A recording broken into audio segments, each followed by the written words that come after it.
Hi, everyone. My name is Michael Littig, and I'm one of the co-founders of Zuckerberg Institute. And I'm so excited to welcome you to the How to Become an Influencer for Good webinar. Here at Zuckerberg Institute, we are dedicated to empowering entrepreneurs of all ages to become innovators of tomorrow.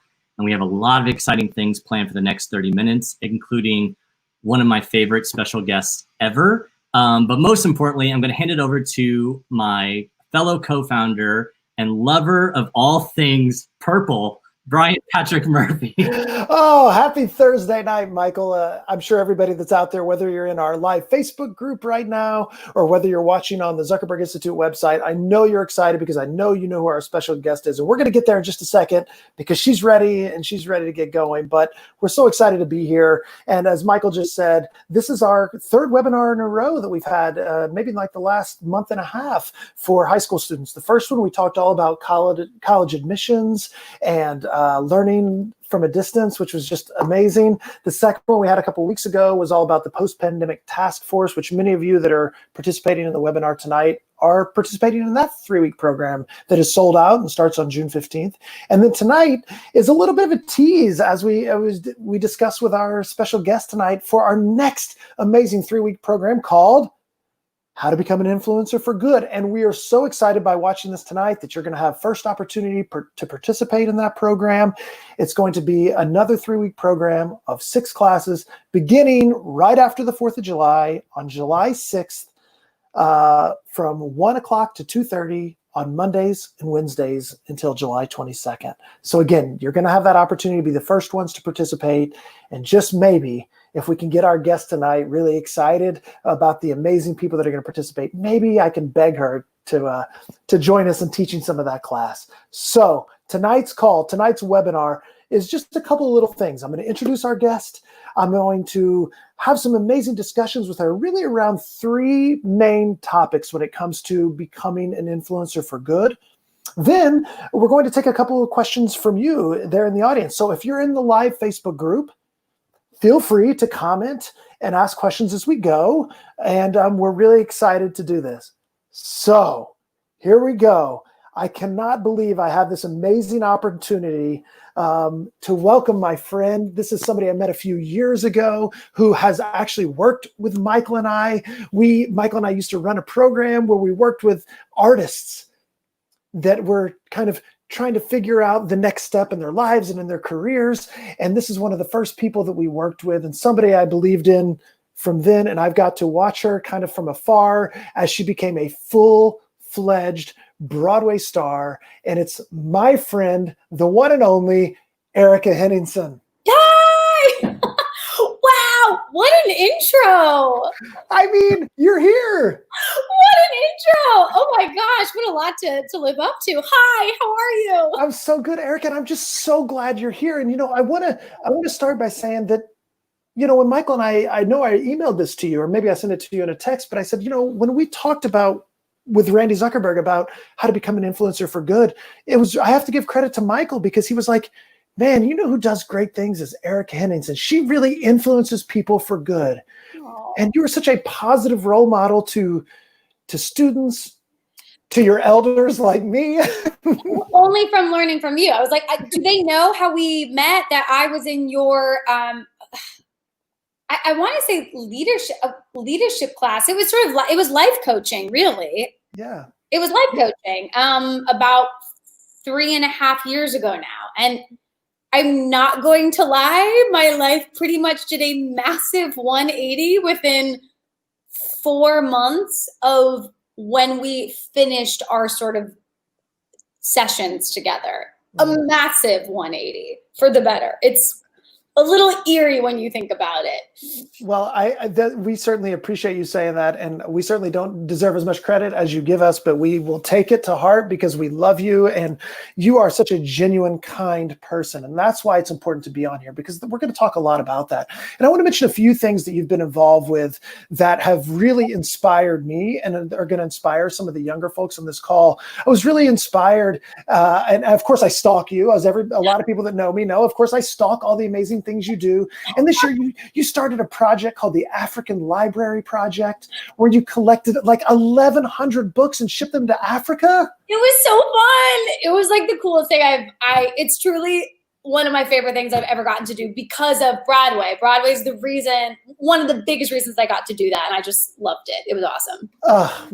That's just phenomenal. And something you're doing right now that is really amazing is you're working, I think I've got this organization right. It's called votesaveamerica.com. Yes. I've been working with them since first year of Mean Girls. You know, we had so many young people who were coming to our stage door who there was a big election coming up.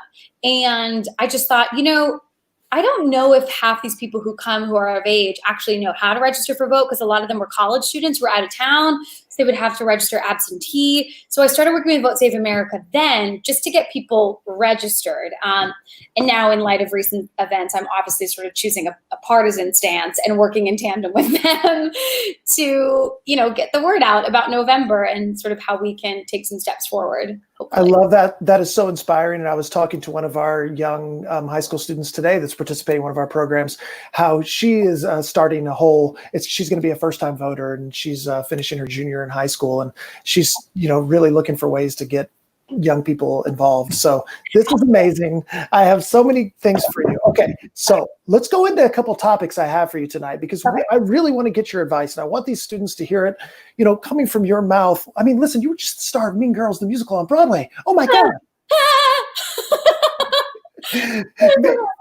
And I still can't believe it. It's still the best thing ever.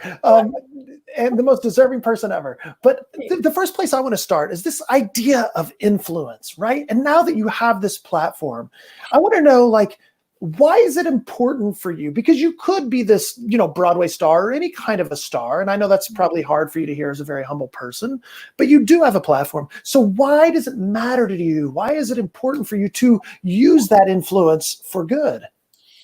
I guess a big thing happened when I realized that a lot of the people who chose to follow me and who chose to care about whatever I was doing in my life were of that age between 13 and 20, where you're really discovering who you are, what you believe in, what you want to stand for as an adult. And yes, you are right. There are days where I kind of have to think I'm choosing to do this for what specific reason? And I always think of that age and thinking of, there was no social media for me at that age. I learned a lot of things via trial and error. I learned a lot of things about what I believe in via trial and error. And I just thought, if I could have had somebody to look to, not even for mentorship, because, I wish that I wish a social platform could provide mentorship. I think it just provides guidance, but just that guidance alone for that age demographic feels so important to me, and an opportunity that I just think, if you have it, why would you pass it up? And I'm really grateful to the show for giving me that, but I'm even more admiring of the people who maybe work, in their close communities and influence at that level. I think you were able to impact change regardless of a follower count. And the fact that I was so beautifully given that opportunity, I just thought, why would I squander this? People make change with 50 people. If I have the chance to reach 100,000 or so, it is my duty, it's my responsibility to use that. And it goes back to that age demographic who happens to, be on these social channels a lot. Erika, I love a couple things you said that I would like to repeat. And, Yeah. you really talked about how that age demographic, because you could clearly remember what it was like to be that age, which is the age of a lot of these people on this call or when you were in college. And I love that. That is certainly who we work with a lot, right? Here at Zuckerberg Institute as well. The other thing that you said that I think is so important, no matter the age of the person watching this right now, is that whether you're Erika and you have 120 or 30 or 40,000 followers on Instagram or wherever, or whether you just have a couple of friends, influence is influence. That is influence. You can be an influential person for good. And you were that way before you had that platform. It's Thank you. Who you are. And I want people to know that even in the program that we're running, our 3-week program, of course, we're going to talk about strategies that people can have, and which we're going to discuss here in a second. We're going to get some advice from you. But it's ultimately about who are you on the inside? And I really love that. And that's who you are, and now you're just taking who you are on a bigger scale. On a bigger scale and choosing the things. I think what has been, there are so many, the state of the world, there are so many things to put your energy behind and to sometimes so much so that it feels like, how do I even start? There are so many aspects of our society and our global community that need our help and our attention. For me, it was choosing what was really important to me. And that's what has always felt the most honest and the most from the heart, because for me, it is about that age demographic. It is about education, about voting, about what can you do at that age level to impact change. Those are no, that's so simple. But I think that people get scared because that feels too simple, and it's not. That is what it's about. And I appreciate you reminding us of that, And, the next kind of thing I want to go into is talk about some specific strategies of how we can start to engage whatever our audience may be. Yeah, I think a big thing for me is showing versus telling. Like two things that I noticed from doing the African Library Project. There are so many sources that need our money, and giving money is beautiful. And I still am part of organizations that ask for money, and I help do that. For me, the reason the African Library Project and things like Operation Backpack, which is where we raised a bunch of school supplies for kids, were so successful, and I feel like more people got on board with, is that we were asking them for tactile things. We were asking them to show up with books, to show up with school supplies, to show up with something that they could hold in their hands and see that was going to be delivered. There's not always opportunities to, maybe what you are passionate about is not going to fall into one of those categories. But I think even of what's going on now, like, donating money is a beautiful thing. I think getting friends together to create tactile things that are going towards a cause that you are passionate about is a really interesting way to get people involved, because they see it, they can touch it, and then they can pass it off. And so that's one of the things about showing. And then I think the other thing is showing that you're doing it too. I think so often, sometimes we throw things up and say, hey, go for it. You got to call this number. You got to send money here. Something that's been really helpful for me was I was registering people to vote in person, and I was showing them, like, okay, we have every single state listed here. Let's go together. Let's do it in person together. You cannot leave my side until we register you.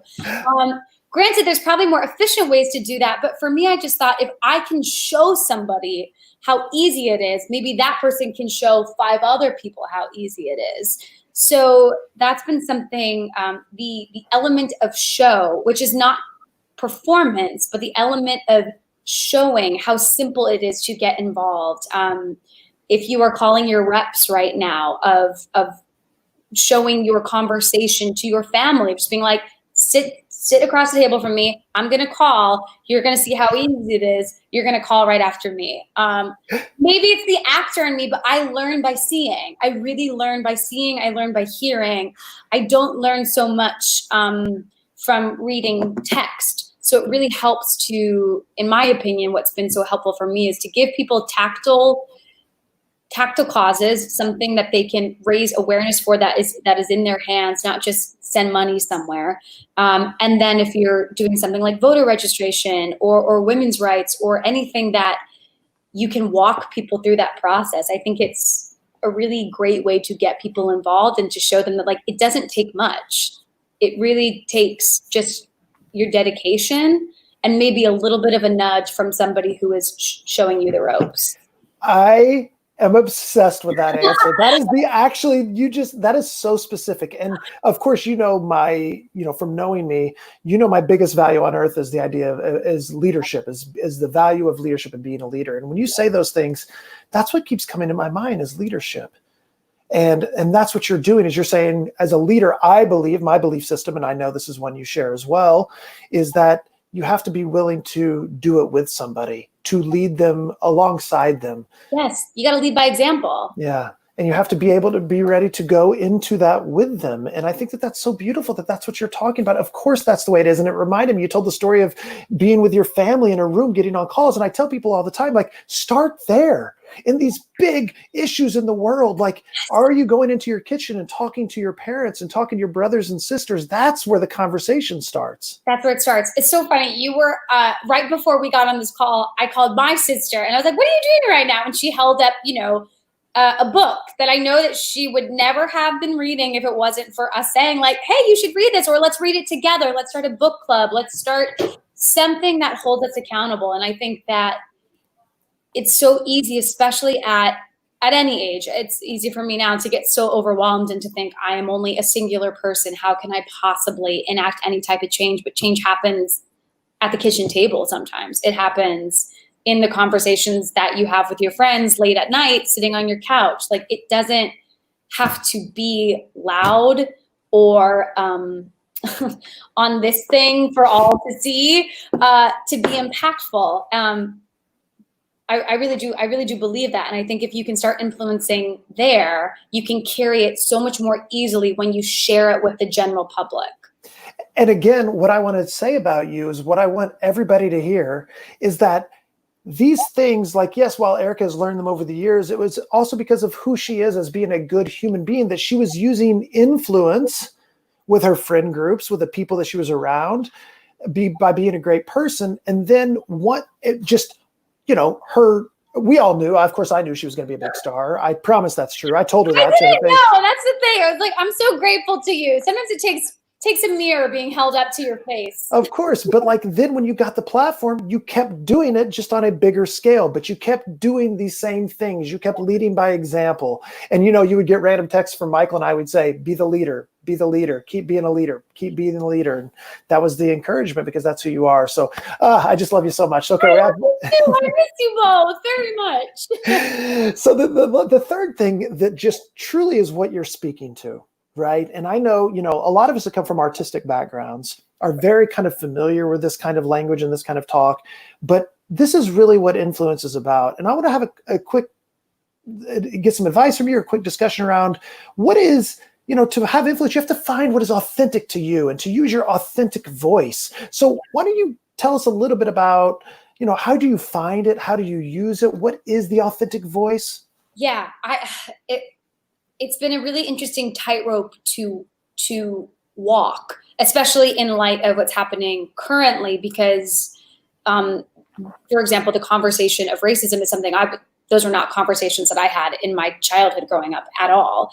So being authentic for me has been admitting a lack of education. And so I guess what has helped me in the past is always finding things that you're passionate about. Don't just do something to do it. And I say that only because a cause is only going to need your help if you're able to give your 100% heart to it. If you're giving 50%, then just don't do it. It's not going to matter. So if your authentic voice cares about this one specific thing, even if it's maybe not what 20 other people around you care about, like that's what's calling you. So respond to that. Respond to what calls you. Respond to what feeds you. And for me, a big thing has been always, I don't want to say not taking myself too seriously, but reminding myself that the reason I think the reason I have been impactful in any capacity is because I hold true to the idea that I am trying to do my best, learning as I go, and always trying to have a sense of humor about it. And I think that is a lot, and also admitting that I don't know everything. And I think that is a larger thing that is a bigger tunnel for everybody to walk through than saying, I am the number one all-knowing person on this subject, so you better stick with me. For me, it is a wide open net of like, things are in flux, things are in progress. If you want to jump on that progress train with me, let's do it together, because we will learn and we'll make mistakes. And I think that's like, you don't have to know everything to make a change. You can admit that you are learning as you go. I love that so much. And you're right? Because you have to be who you are. You have to speak from your place of honesty and integrity and truth, because if all of a sudden Erika Henningsen were getting online and behaving in a way that isn't who you really are, then your influence would have no reach. It wouldn't be real. It wouldn't be real. And it's funny because I learned that there is a bit of trial and error that comes with that. I learned that from things that I cared about but didn't know enough about, or that I thought I did, and then I would sort of put myself out there with it. And it's not that there was any backlash, it was just that it didn't take off in the same way, because you could just tell it did not actually come from me. It was a thing that I thought I should care about, or that I thought I should commit to. And I just say that to all of you. There are so many ways to change the world right now. Like, find the one that speaks to you, even if it's maybe not the zeitgeist. Like, do what is meaningful to you. I love that so much. And I have to tell you something. I don't mean this to be self-congratulatory towards myself at all. I hope it is, though, because I would like to congratulate you for everything that's coming out of my mouth right now is something I learned from you. No chance. But I will say that what you're saying is connecting to me, because Michael and I were having a call. We work together all day long, of course. And today we are having this conversation about how so many colleagues of ours and other businesses that we've been involved in the past have reached out to us and said, wow, you guys are really in the right space right now. And that's been a sense of validation, because it feels that way to us. And to have other people, I go, and we go, oh, this is authentic to us. We love working with students. I mean, you know that about us. And so yes, absolutely. And it does make a difference to just know that you're on the right track, to just know that, like, right, keep doing what you're doing. It feels good. It matters to other people. Great. Follow that. I love it. And we got about 5 more minutes, okay? Okay. So, so fast. I know.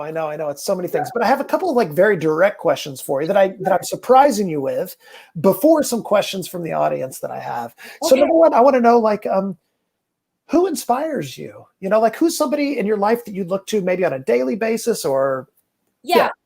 My middle sister, Sarah, inspires me, mainly because she does the hard thing. She always does the hard thing. She is really interested in advocacy for Latino members of the American community and immigration policies, immigration reform. And she's one of those people who actually goes to the border, who goes into the DR, who goes into Argentina, who is working with people on the ground level. And I so admire her, because she does it. She uses her influence in a positive, impactful, direct way. None of you have ever heard of her, but she's doing it because it's what she is passionate about. And that's it will never steer you wrong. Your passion and what calls to you will never steer you wrong.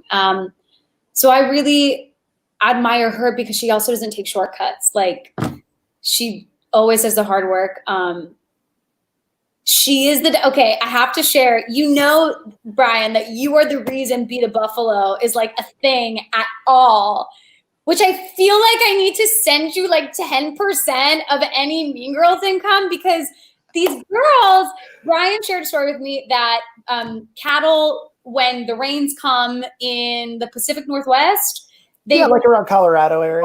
Montana, Nebraska area, they run away from the storm, but buffalo run through the storm and get out the other side fastest. And that idea stuck with me for when I took on a really hard job, of the idea of we can do hard things, and the faster we face them, the faster we reach the other side and the success and the outcome.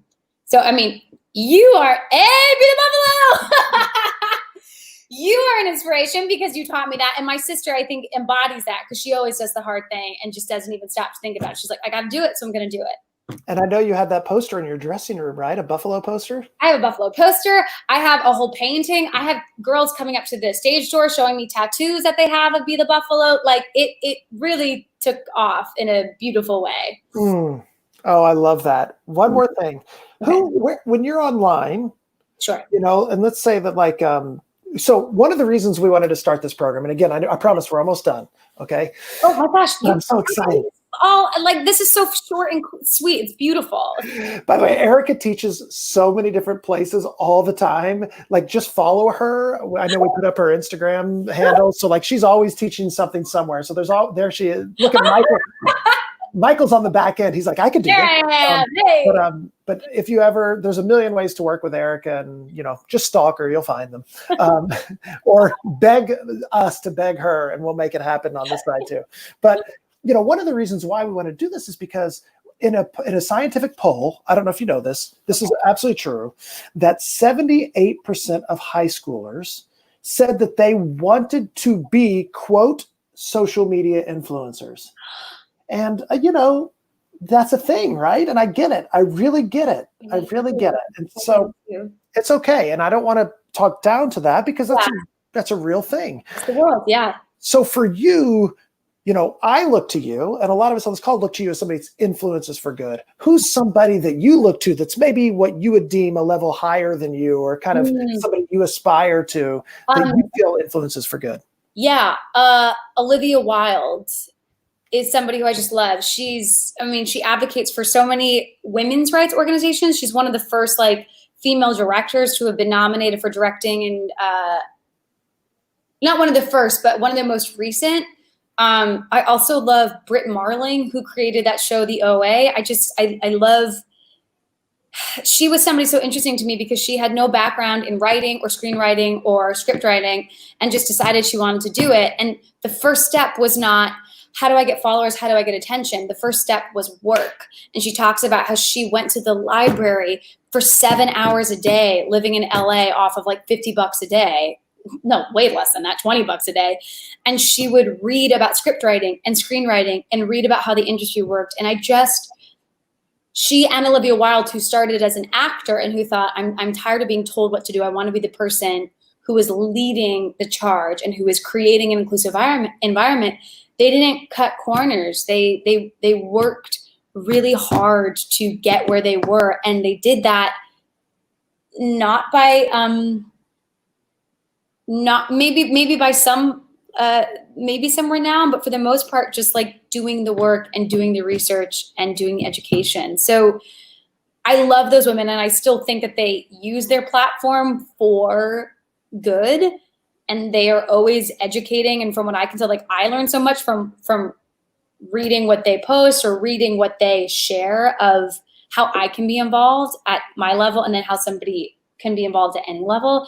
I really admire them. And I think those are my main two. Who else? I love those. Those are amazing. I love their guy. I wish I knew some of the students would know, but Celia Keenan Bolger of my community, of the Broadway community, is my personal role model. I don't know if everybody knows her, but she just has been around for so long, and you can just tell she sticks by the things that are important to her, and she always shows up. And I think that is the most important thing. Just find what you care about and show up and just do that. You cannot veer into the wrong path when you do that. That's so true. And you went to the same school. So right. She is that person who, whenever I run across her, I'm like, you don't know how obsessed I am with you. But this is how we all feel about you. Yeah. And they're authentic people. I'm all for, one of my really good friends from the show, Renee Rapp, is a gorgeous model human, but is still just a real person. And you get to see behind that. And I think that is honestly what the world is craving more of. The more authentic you can be, and that doesn't mean being sloppy or being messy or being crass. It's just be honest about who you are in the moment, and be honest about the things that you care about and the things that you're actually going to work towards. So that same study, I can just talk to you all about it. We should have made this 4 hours long. Study, will you send it to me? I'd love to read it. Oh, of course. Yeah. The same. It also says that the singular thing, that the reason why people are so influenced by people is that they are influenced by people that they feel are authentic and that genuinely care. Yeah. Of course. Right. Yes, That's it. Of course. That's it. You have to be those things. So, okay. The last 3 questions from some of our students that typed in here. My dear friend, one of our amazing high school students we work with, fun fact about her name is Sammy J. She actually interviewed you backstage for Radio Disney. She does. I know who Sammy J is. Yes. Yep. And she's on this webinar right now. Hi, Sammy J. And you may have already talked about this a little bit, but I'll ask it for Sammy J. She said, I know you've used your social media platform to educate people on what's going on in the world, such as inequality in voting. For those who don't have as big of an audience as you, what advice do you have for people who want to grow their audience to make a difference? I think a big thing is getting involved with organizations that you care about. And that goes into saying that like nobody can do anything alone. African Library Project is already a functioning nonprofit organization. I wanted to do something to raise awareness for education and childhood literacy rates.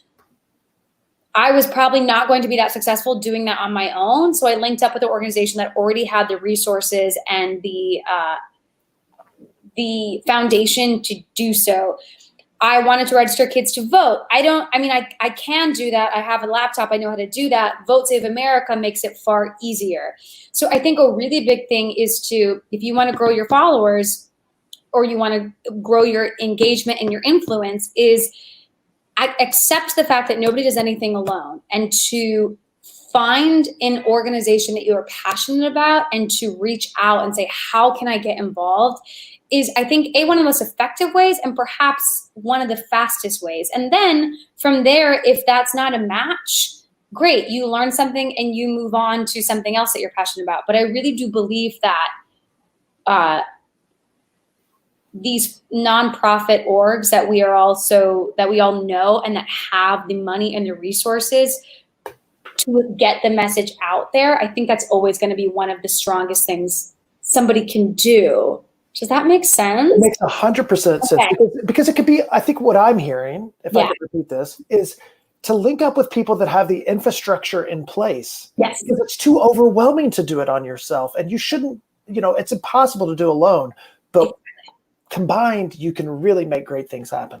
Combined. And the thing is, there are so many, for women who want to work on women's rights, like the amount of Planned Parenthood offsites that are in every single suburb are just incredible. Like, get involved with those organizations that are national, global, that have the infrastructure, because I really do believe that nobody accomplishes anything alone. I have certainly not accomplished anything alone. If you think that's the case, that is a lie. Any impact I've had is from so many people helping me and supporting the cause that I am passionate about, because maybe they came up with it. They created the organization first.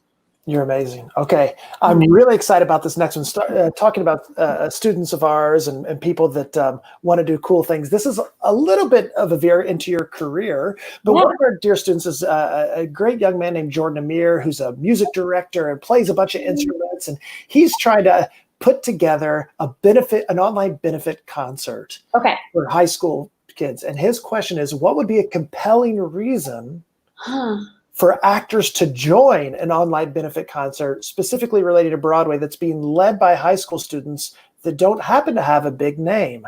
Ooh, I love this question.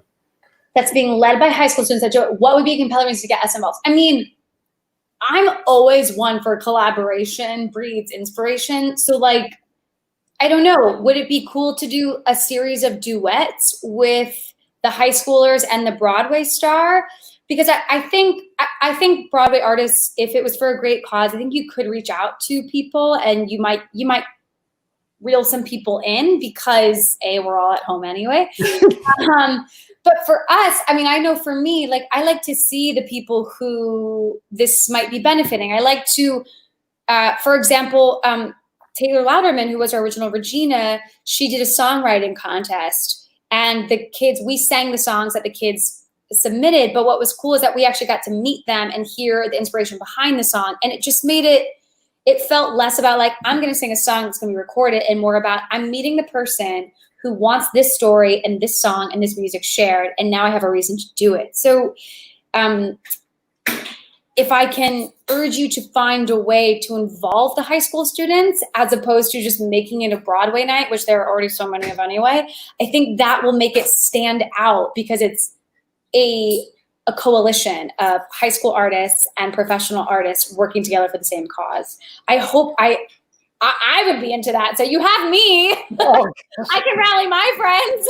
also, as Erika knows, one thing that I always tell her is like, Erika, you can say no to things. Erika, say no more, say no more. And also, if that's Kyle that walked in, tell him we said hi. That is Kyle who walked in with our foster dog. I can hear everything. I can hear everything. So last question for you, okay? And everybody stick around, by the way, because if you make it to the end of this video, if Eric and I ever shut up, which is possible we won't, it's possible we stay here all night. But if we do, make sure everybody stays on because we're going to give the people that stay on to the end an early bird discount if they want to participate in this program. And if that happens, it's going to make it easier for me to call Erika and beg her on my knees to take part in this with us. So that's something that I'll use my sales skills to convince Erika on later. My influence. I'll use my influence. So my last question is from, okay, you're going to love this. I have to tell a story. This next one is from a student of ours named Dev Pasieka. And Dev and she's in high school, and she just ran for her student body president alongside a female vice president. And they won the election, and they are the first ever female team to be elected president, vice president. So that's one of the reasons I knew I had to get her to ask you a question tonight, because I knew you'd love that story. Oh my God. And Deb says, as people get more successful, what advice do you have to continue to stay grounded and not let those likes and followers get to your head? Ooh, I love that question. And how do you continue influencing what you truly care about and your core values versus what is mainstream? Wow. Yes, Dev. I will say the reason I feel, even being asked to do something like this, I was so like, wait, what? That's not, no, I don't think anybody really needs to hear from me. It's okay. Like, don't worry about it. It's because, and I say that not with a false humility. I mean that with, I'm so grateful for the opportunities I've had because I'm aware of all the failures I had before that. And I'm aware that you are only as valuable and as needed as the work you put in and the honesty that you bring to the table. So when it comes to staying grounded, I just think you have to remember that there's so many, whether you're in the arts or anything else, like there are so many people in the world who maybe are just like a little flame that goes out. If you want the longevity, it's not about that flame. It's about like the long churning coal of just respect and being reliable. It's the stuff that is not flashy, but is dependable. And for me, that's always been something I have tried to do, because I'm not really a flashy person to begin with, and it just doesn't feel authentic to me. But I do believe that if you do start getting a lot of attention, just remember that like it will go away immediately as soon as people are so perceptive, so perceptive. And I think as soon as we see that in another person, we turn off.